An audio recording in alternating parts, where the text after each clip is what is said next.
Velma. Hey, Arlyce. What you doing? Just listening. To what? Everybody. Doing what? Just talking. I talk, you talk, he talks, she talks, we talk, they talk. Everybody here talks. Ain't nobody listening. Conversation. We want you to watch our stations. We'll exceed your expectation every day. Conversation with Velma and Arlyce. Hello and welcome to Everyday Conversations with Velma and Arlyce. I'm Arlyce Anderson here with my co-host Velma Jackson Wilkin. Our subject matter today is a continuation of last week's program where we were discussing the poor.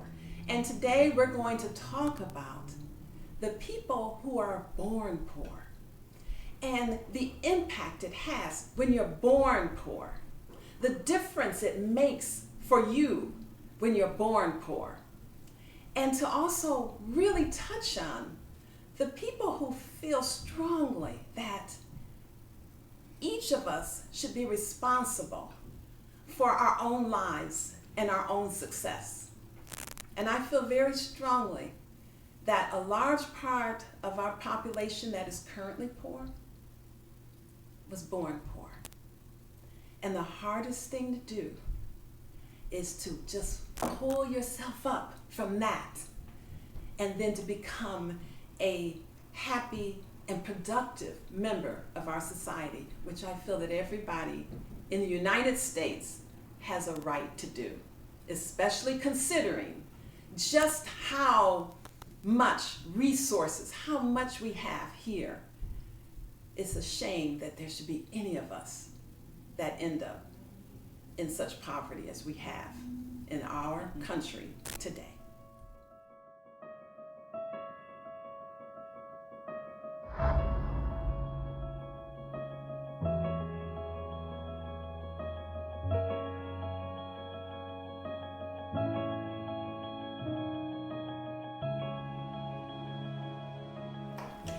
And yes, Arlyce, today we are going to talk about being poor.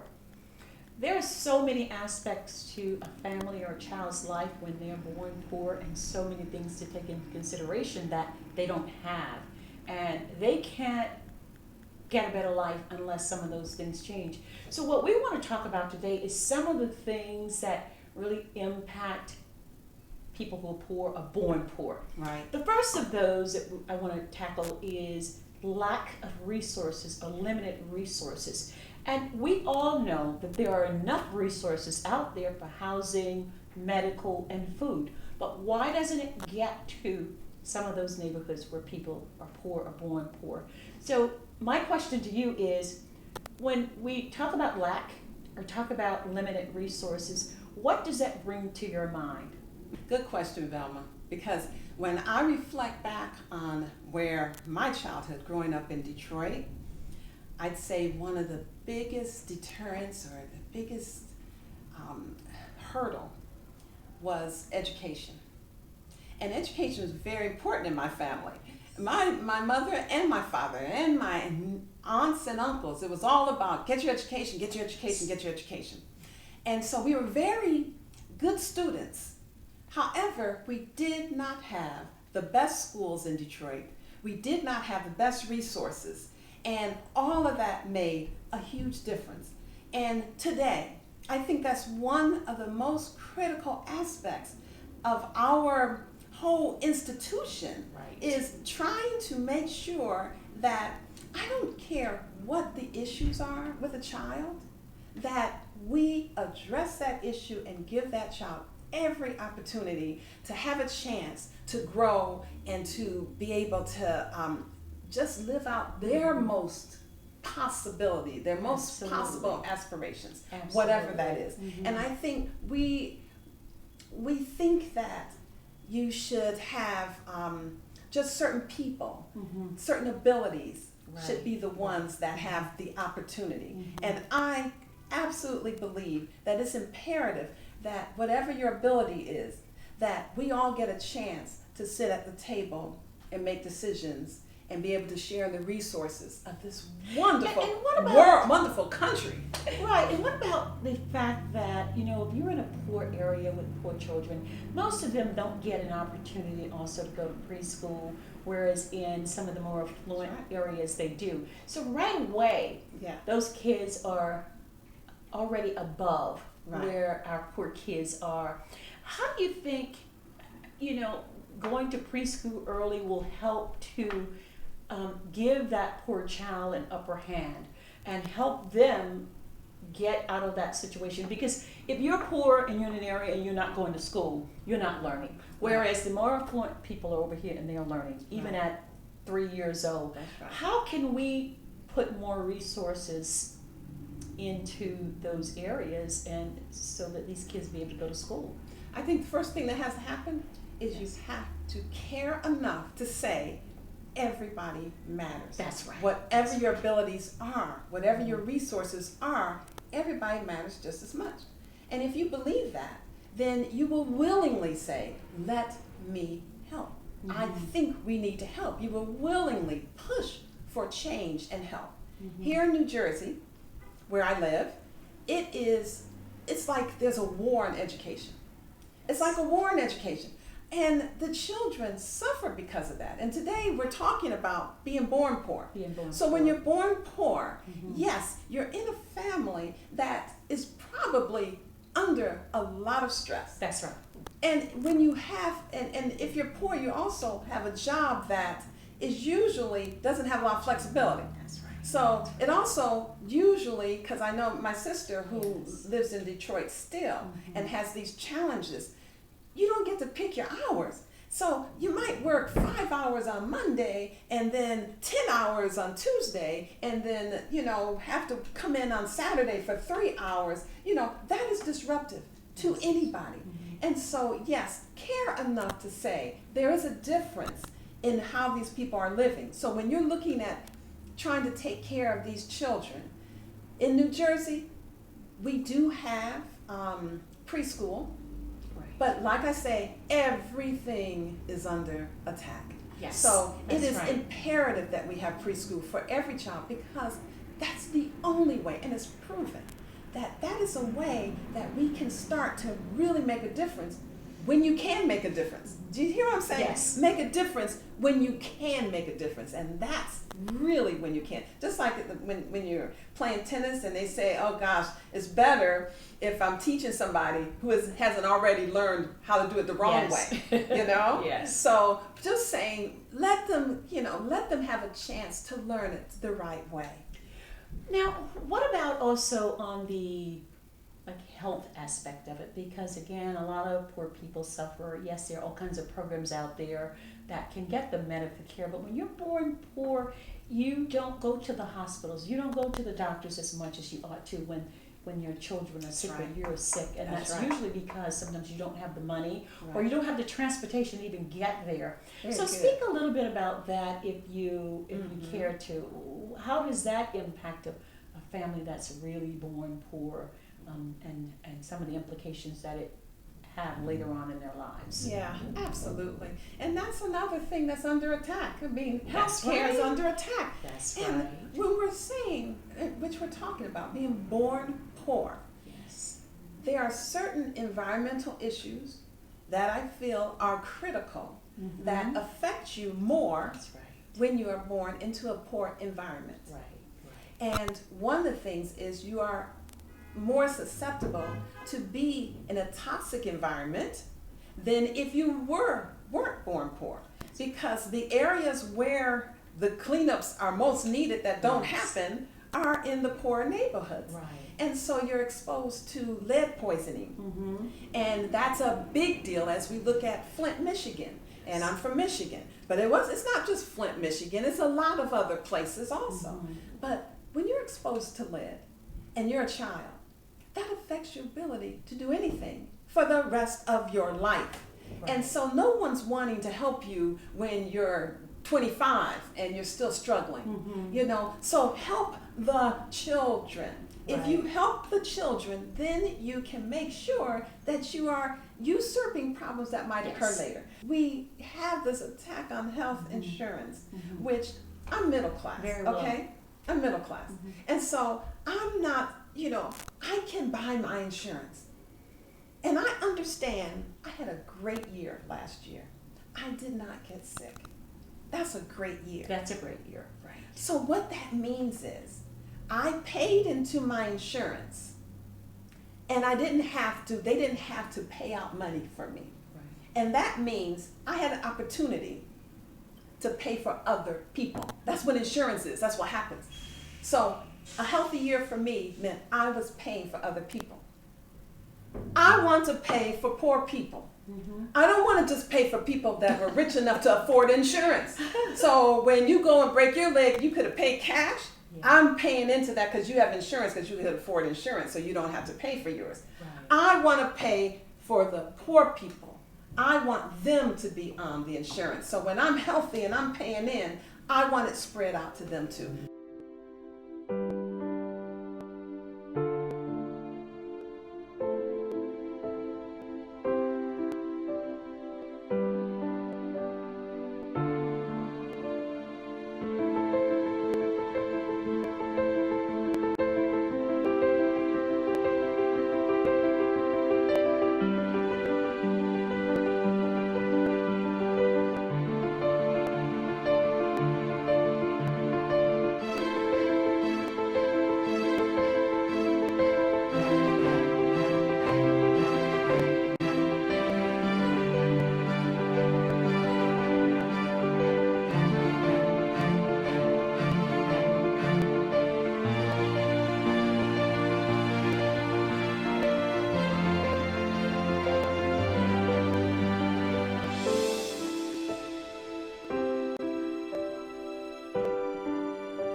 There is just insensitive people. That's right. There is no lack. There is no lack of food. There's no lack of housing, as you said. There's no lack of, really, the lack that is created is, I have to say, it is deliberate.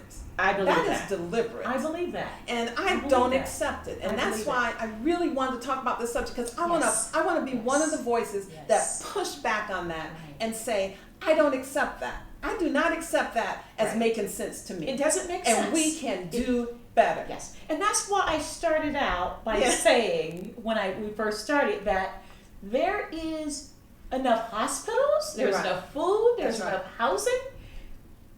Why is there lack for poor people? There should be lack for no one, Arlyce. No one. Because we certainly have enough resources out here. If people just open up their hearts. Yeah, so that's the problem. So let's look at that. Yes. So there's two different ways of thinking. Yes. You can think of individualism, where you're feeling that people should be able to manage their own success. Right. And then you have the people who feel that all people in need should be helped. If they need help, they should be helped. It's those who are the individualists that I have to say, please take a moment and really get to understand individual issues that a person has. Right.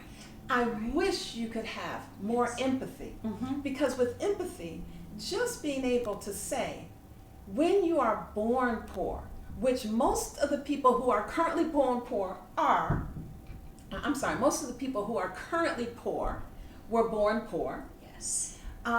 If that is the case, then how can you really say that's an even playing field?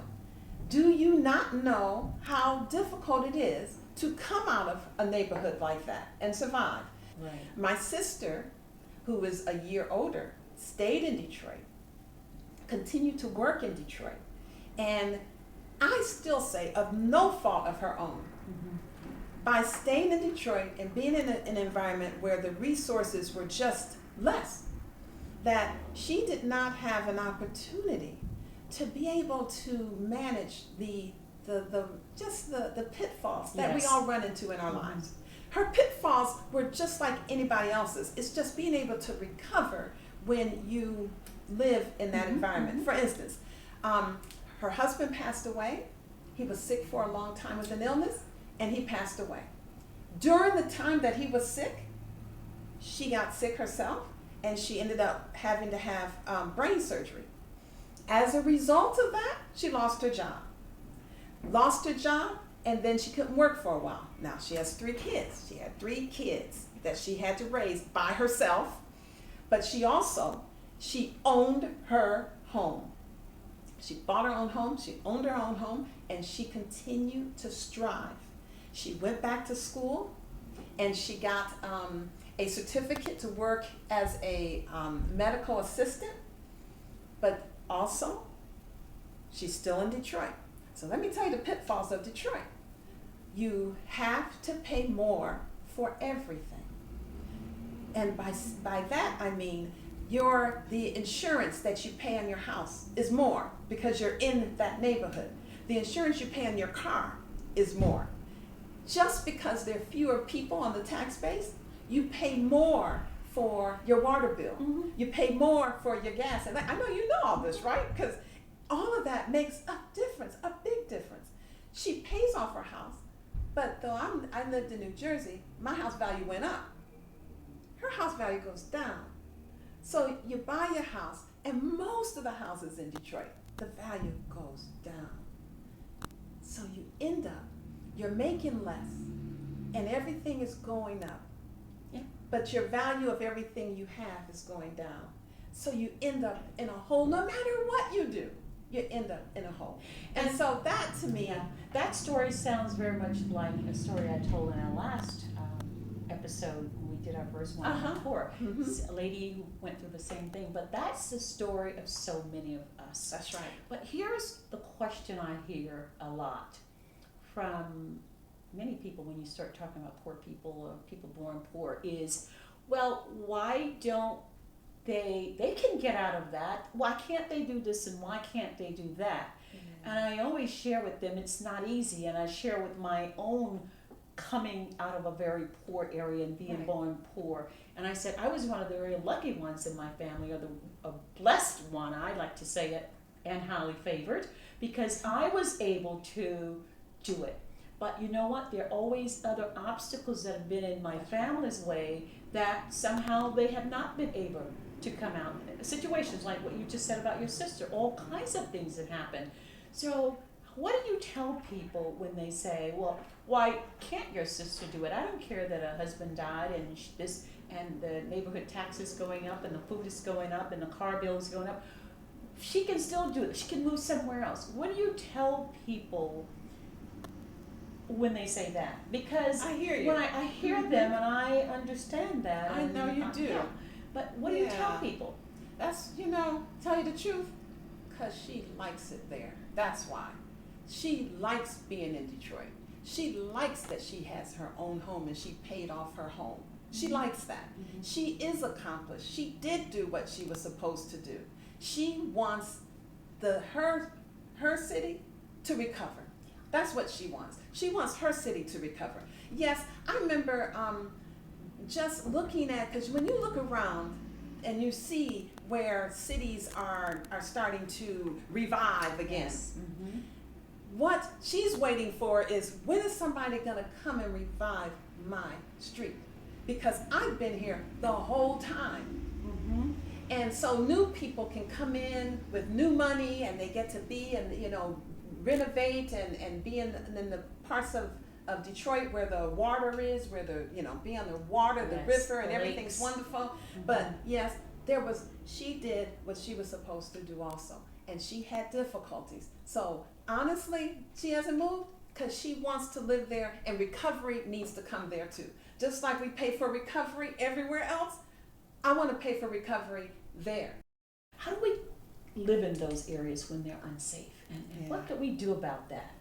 Well, the areas are unsafe because of limited resources, as we're saying. Again, it goes back to limited resources. And they're also unsafe because if we're going to, that cycle, we historically there have been a lot of deliberate mistakes made Yes. that have forced people to be desperate.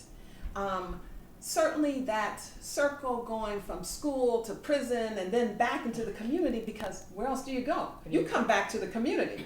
And when you come back to the community, you have a lot of issues. That's right. You can't not have issues.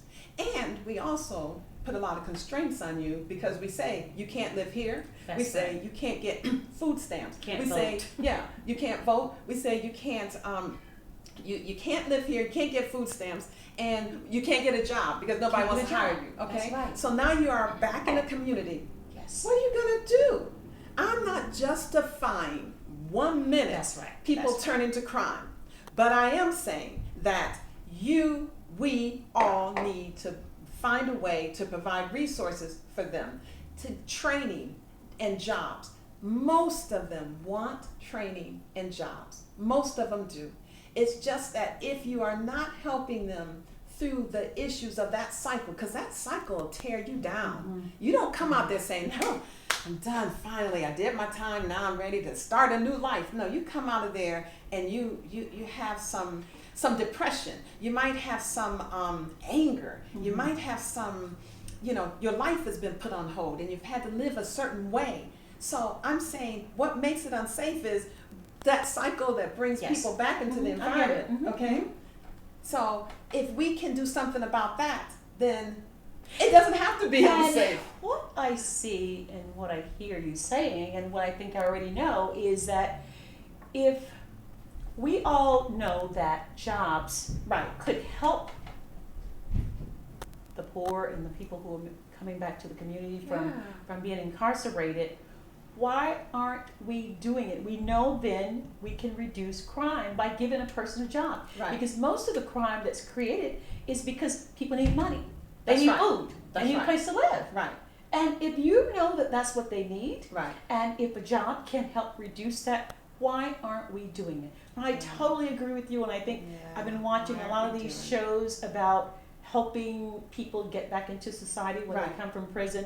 And I think those are good things, but we need to follow through with that. We need to make sure it happens. We need to start looking at them before they get out of prison to come back to a That's community. right. You can't wait until you get out here That's right. and then decide you want to do something. No, when you know a person is coming back to society, you start watching and looking at them and getting them trained and ready.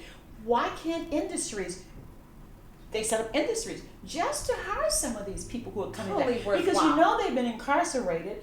Why are you going to put them through going to company after company after company, and then when you put on their felony, you're going to be turned down? Exactly. Why would you do that? So why aren't companies being developed to allow people to come and work and pay them a good wage, not just Exactly. minimum wage? Yeah, Because why people should can't they live get on a good minimum wage? Right, Yes, exactly. why should they get a good wage? So some of the other things that I know we want to talk about, I don't know if we have enough time now, but just you touched upon it when you talked about your sister in Detroit, about the cost of living in some of these poor neighborhoods, about the taxes being higher, the food being higher, your drivers, your insurance for your car. Why do you think, again, that is something that doesn't change? It's a poor neighborhood. Why should we pay more? They know we have fewer resources. We already have fewer resources, and we have probably less money. That doesn't even make sense to me, and I notice that when I'm in Alabama. I notice where I live, my insurance on my house Yes. is a lot less than where my sister and my nieces live. Right. And I always compare Right. the prices, and I still can't get it. Because I think they look at it and say, well, this is more of a crime area. Yeah, that's exactly what they do. More of a crime area, Yes. and so it's going to cost less to keep this. Yeah, but the poor people are paying that. Mhm. Like my sister, she's very responsible. Yes. She's yes. very responsible. And so as a result of wanting to live wherever she wants to live, she does end up having to pay more. And Right, yeah, right. I think that that's a big problem. The insurance companies, just like any other insurance, the insurance in Detroit is out of this world. The car insurance, out of this world. But you have to have a car. Mm-hmm. You know, so Have to have a car. yeah, you have to have a car. So yeah, I think when we if we understand that that's what happens, then I think we need to say, then, like for instance, food stamps. Why are we cutting back on food stamps? Why are we trying to cut out food stamps? Are you kidding me? Why are we trying not to feed people? I don't even care why a person is hungry. I don't care if you're hungry because you don't want to work. I don't care if you're hungry because you're sick or because you're mentally ill. I don't care why you're hungry. And it's not. I think we need to feed anybody that's hungry. And that's it's not your job to determine whether people deserve food stamps. If a person is hungry, they should eat. There should not be a hungry person. No. Not a hungry person. There just really shouldn't be. And I think that's the one thing people shouldn't have to fight for, even if you made some mistakes. Right. You shouldn't have to fight for that, because until you know that you're food secure, until then, you really can't think of anything else. Because that's what you're going to be trying to do. You're going to be trying to take care of that. And the same for housing. If your house is insecure, then you're going to be trying to just figure out how to do that. And until you figure that out. And so I got to tell you, I think a lot of it's deliberate. If you don't understand how you are harming these poor people, because saying, oh, wow, we don't want to have to give them more food stamps because look at them, they have an iPhone, something like that, Well, guess what? That's ridiculous. Yeah, that is so ridiculous. They're human just like everybody else, and they deserve to be a part of the whole community. They deserve to be able to have a phone. I really feel that way, because that's how we all communicate with each other. You'll be left behind. You can't say, I'm just going to give you this limited amount. Yes. We have to help people get out of the hole. We have to help them crawl out of that hole. You can't do it on your own. You know what, Arlyce? I think we're going to keep crawling out of the hole in the next episode, because I believe we've run out of time. I think we may have run out of time. I think you may be right. So do you want to say a couple of parting words to our viewers? Absolutely. Absolutely. This was a great conversation, Velma, and one that I really felt was important to have. And I felt it was so important because just having this space to be able to speak our minds is so important to me. And I just want anybody listening to this, it doesn't matter which party you're in, what you belong to, whether you're liberal or you're conservative or you're Republican or Democrat, it doesn't matter. You are still an individual, you are still a human being, and you should still fight for the issues that matter to you. Because all of us have issues that matter to us just because we're human. And so I'm saying, please spend time to get to know whatever the other side is, and then really try to make a difference, because we all can make a difference. And listen to your heart. Yeah. Listen to your heart. We'll see you the next time on Everyday Conversations with Velma and Arlyce. Goodbye. Bye-bye.